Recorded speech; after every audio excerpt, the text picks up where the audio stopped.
Good evening and welcome to Tucker Carlson Tonight. So much drama. You can't say we're not learning a lot, though. And one topic we've learned a lot about over the last year is Russia. And the reason we've learned about it is because Russia is Joe Biden's #1 favorite topic of conversation. Joe Biden can talk about Russia forever, meaning in his case for up to 4 minutes at a time, which at this stage is Joe Biden's version of a filibuster. You may have asked yourself, when will Joe Biden ever stop talking about Russia? Well, very soon, actually. In fact, he seems to be losing his train of thought right now. But don't worry, he'll be back to it. Russia is a very comfortable topic for Joe Biden. He enjoys talking about it much more than talking about, say, inflation or crime or fentanyl deaths or about how half the population of Haiti appears to be showing up in Florida in leaky boats.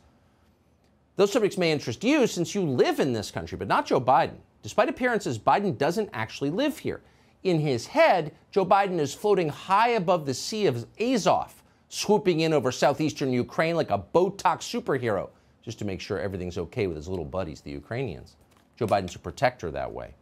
But he's also at the same time a scholar and a teacher, not a credentialed educator like the doctor he's married to. Joe Biden didn't go to community college in Delaware for a doctorate in diversity studies. He's just a civilian.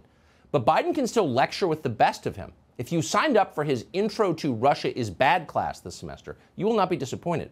Professor Biden knows that material cold. So what have we learned so far? Well, first and foremost, Russia is bad. That's the name of the course. It's the entire syllabus, actually. It may be the only fact you will come away with after months of heavy coursework. Russia is bad. Learn that, and you will ace the exam.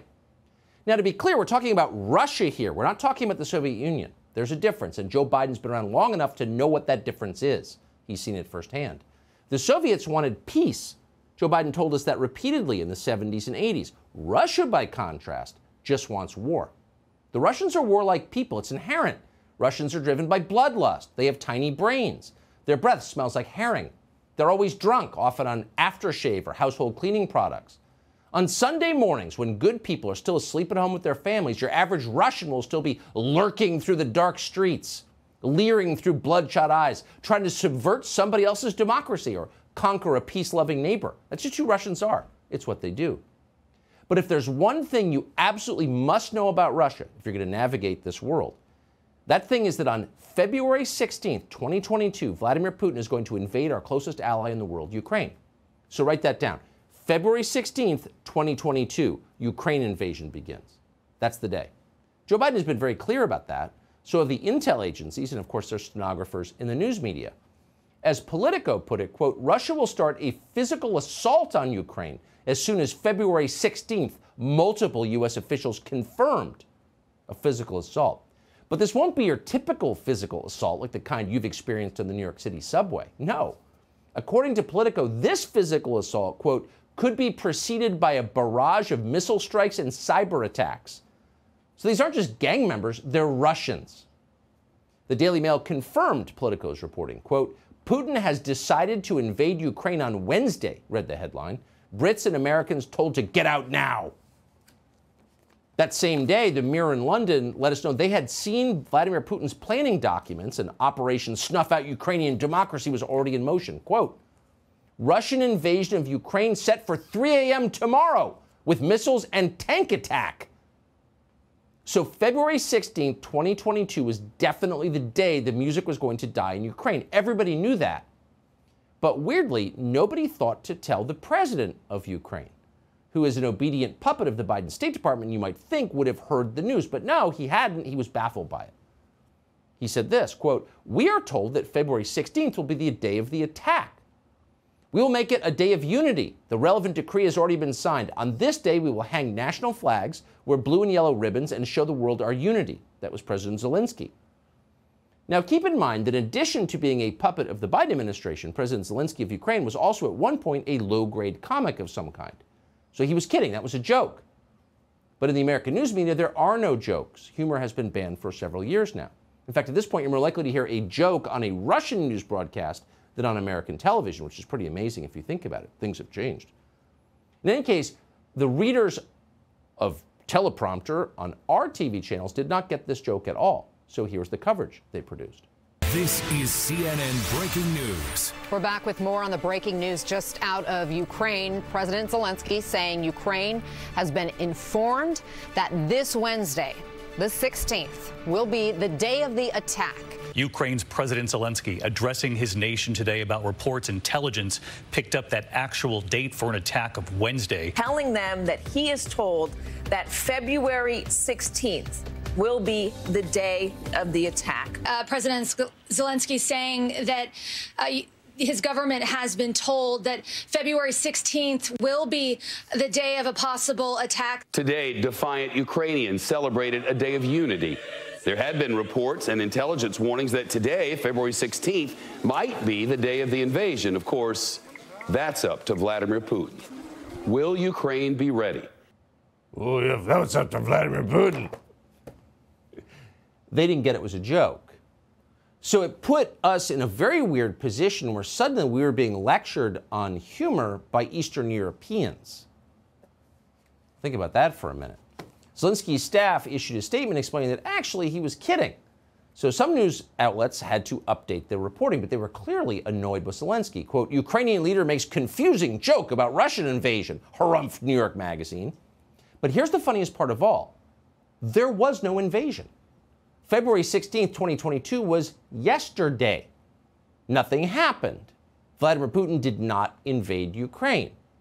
Now, if Joe Biden noticed the lack of an invasion, he didn't acknowledge that. He didn't say a word. Today, he was back on television assuring us once again the invasion's coming.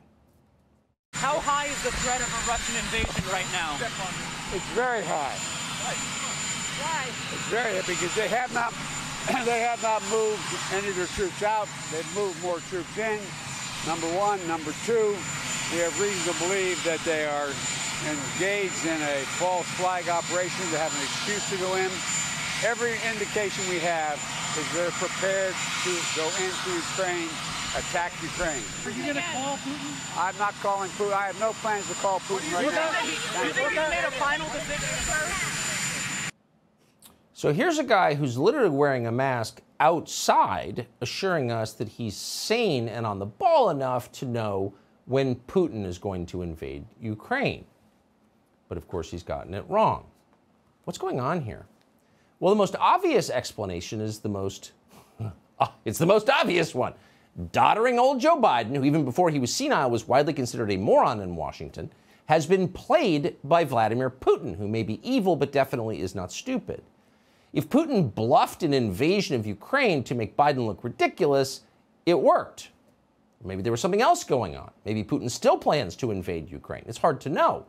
But as you just heard, Joe Biden doesn't know because he refuses to talk to the Russians. The Russians are too immoral for Joe Biden. That's saying a lot, coming from a former credit card lobbyist who helped run America's most corrupt state. But according to Joe Biden, Vladimir Putin is not someone you can ever talk to because he put bounties on the lives of American troops in Afghanistan. How does Joe Biden know that happened? Well, he got it from the very same people who spent all last month telling us that Putin was going to invade Ukraine on February 16th. Here they are. New report says that Russia offered Afghan militants bounties to kill U.S. soldiers. The administration's non-reaction. CNN, matching the reporting, cited a source asserting that the cash rewards did lead to coalition casualties. Not so long ago, in a land not so far away, there was a Republican Party that would have confronted Russia for putting bounties on the heads of U.S. soldiers. To say nothing of putting bounties on American troops. It's unbelievable, Joy. Yeah. I mean, he has still yet to say anything as the President of the United States about bounties on American troops. So the most discredited people in the world weighing in with total certainty on the most important topics. If you were to sum up the moment we're living in, that's how you'd describe it. Everything they just told you turned out to be untrue. They were lying. Why were they lying about that? Well, of course, to keep us in Afghanistan forever. Why would they want to do that, you ask? We weren't achieving anything, obviously. The second we left, the Taliban took over and became one of the best armed militaries in the entire region. So what we were doing wasn't working, but they didn't want us to leave. In fact, they were willing to lie to keep us there. Why? Well, we don't have any special intel, but we're thinking maybe the defense industry, profligate campaign donors, may have had something to do with it. Here's Senator Richard Blumenthal of Connecticut explaining that actually Ukraine needs a lot more lethal weapons from Raytheon. Watch. I was so deeply impressed with how resolute and determined the people of Ukraine Ukraine are. They are courageous, they are steadfast, and they're going to fight in the streets, their neighborhoods, the fields, if we give them the arms that they need. And that's why I've also urged the Javelin missiles and the Stinger missile to combat their tanks and their aircraft. So that guy who lied about his own war service is pretty excited at the thought of Ukrainians fighting and dying in the streets. These people are so ghoulish. And of course they're promoting war, not to maintain the democracy that is Ukraine. Ukraine is not a democracy. It has never been a democracy in its history, and it's not now. It's a client state of the Biden administration. It's a place in which opposition media and opposition political candidates are completely shut down by the government. It is not a democracy at all. And it's insulting they would suggest otherwise. But people like that, and many people in Washington, are pushing Ukraine toward war. So we're sending them weapons and then making it very easy for them to use them. They told us now for months that any preemptive attack by Ukraine actually isn't real. If you see Ukraine using these weapons, no, says Tony Blinken. That's not aggression, it's a false flag attack by Russia. Russia plans to manufacture a pretext for its attack. This could be a violent event that Russia will blame on Ukraine, or an outrageous accusation that Russia will level against the Ukrainian government. We don't know exactly the form it will take. It could be a fabricated so-called terrorist bombing inside Russia, the invented discovery of a mass grave, a staged drone strike against civilians, or a fake, even a real attack using chemical weapons.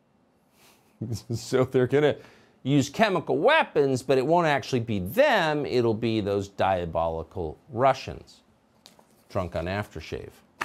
Once again, there's zero evidence that any of this is true. This is clearly some sort of intel op that's being filtered through the State Department and the media. But yet, for months now, they told us Russia is definitely going to manufacture a pretext for a Ukraine invasion.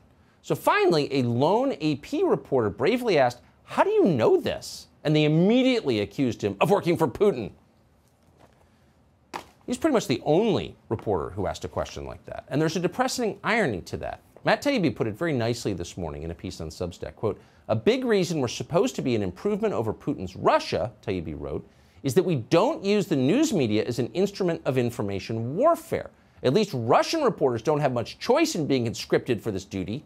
What's the excuse of Westerners who broadcast CIA gibberish on command?" Well, that's a very good question. And the answer is they have no excuse. Hey, Sean Hannity here. Hey, click here to subscribe to Fox News YouTube page and catch our hottest interviews and most compelling analysis. You will not get it anywhere else.